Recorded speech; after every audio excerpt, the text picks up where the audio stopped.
There's a storm coming, driven by recent advances in artificial intelligence, and things are going to get a lot faster and a lot wetter very soon.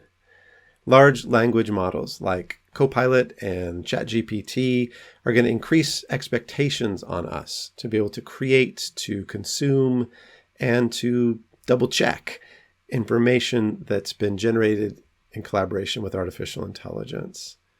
So we're going to very quickly be finding ourselves in a swirling cyclone of data.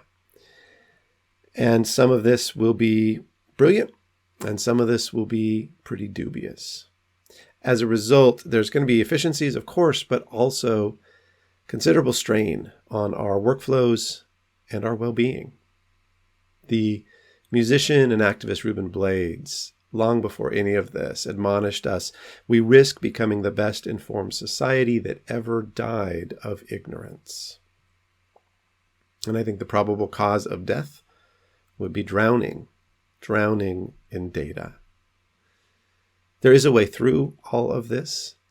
Like with any storm, more than anything, to find our way, we need a compass.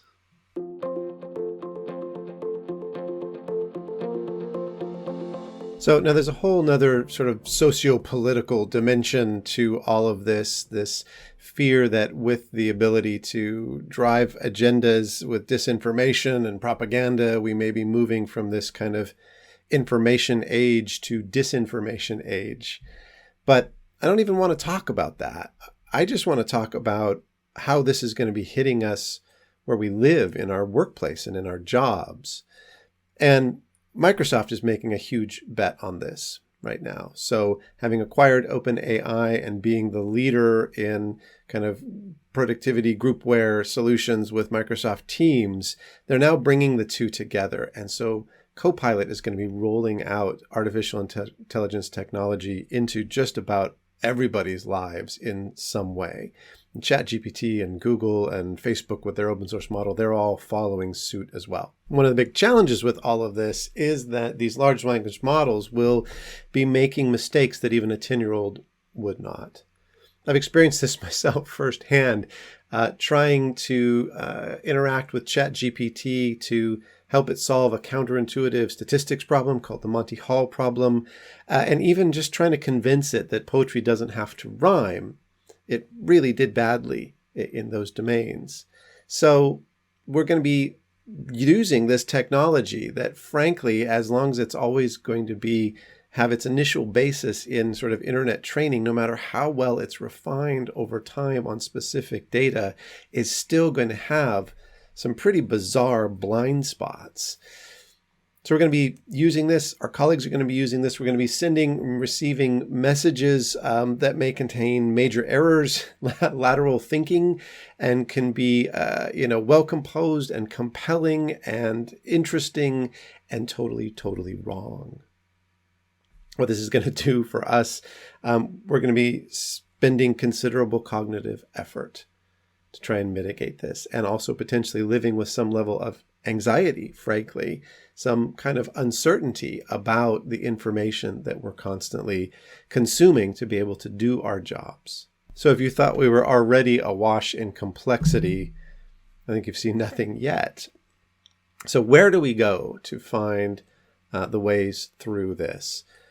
One of the best places I've found is to go to one of the most complex jobs there is, and that is dealing directly with technology itself in engineering.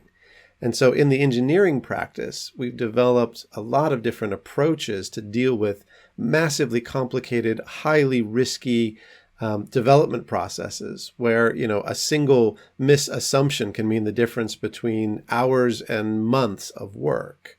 What we've done is come up with tools like Agile Scrum and Kanban, these approaches that allow teams to stay focused when they are in an absolute storm of technical complexity and ambiguity on where they want to go.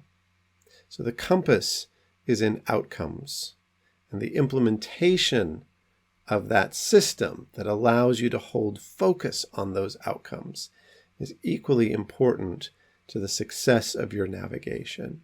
So I'm going to unpack this a little bit, but at the end of the day, what we're dealing with is you need to have systems that help you manage workflows to outcomes, and you need to have ways to promote well-being as individuals and as teams. So we're intentional beings. We want things and we go after them. We're not just robots pre-programmed. We're not chemical reactions that you put in the same two ingredients and you get the same result every time. We process information and we decide what we want to be true and we go out for it. We go for outcomes. And so one of the main things that they've cracked in the Agile methodology is the definition of outcomes. So something called sprint planning is a wonderful way to create buy-in and alignment and clarity about what we're going to do within a certain period of time in terms of what we're actually delivering, what we're actually making different in the world through our software development process. But increasingly, that's just one very narrow domain. And even for engineers, there's an awful lot to manage outside of the pure sprint planning, manufacturing type process. We have lives that are increasingly complex. And, engineering is just one very small discipline. So how do we create outcomes for ourselves that are clear, that are well-defined, that are precise, that are meaningful, so that we can hold on to these in the storm of information that is bidding for our attention, and we can use this as a reference point against which to measure information and data that may be conflicting, that may be dubious, that may be, abundant, but basically flawed. The Getting Things Done methodology is the best way I've found personally and individually to clarify outcomes. We think of them in terms of finish lines. We think of them in terms of the done state. And our brain relates to this done state far, far better than an acronym or a code name or just a jotting about what you think vaguely you want to be doing, which is what most to-do lists end up being, vague jottings. So the very first thing is to create outcomes so that you can hold to them.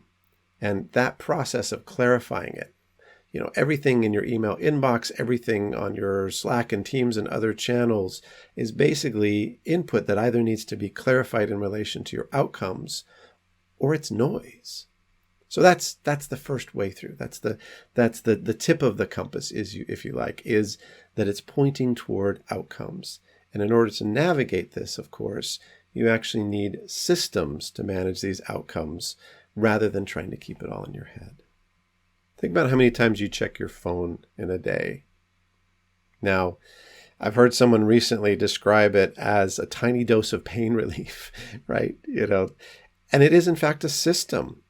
Your apps are systematized and designed to be able to pull your attention away for that little dose of whatever it is you're looking for. And if you thought things were difficult to navigate when humans were the only ones creating this content, wait until our ability to create content and information is amplified by the speed and power of artificial intelligence. And the same thing is going to be happening at work, right?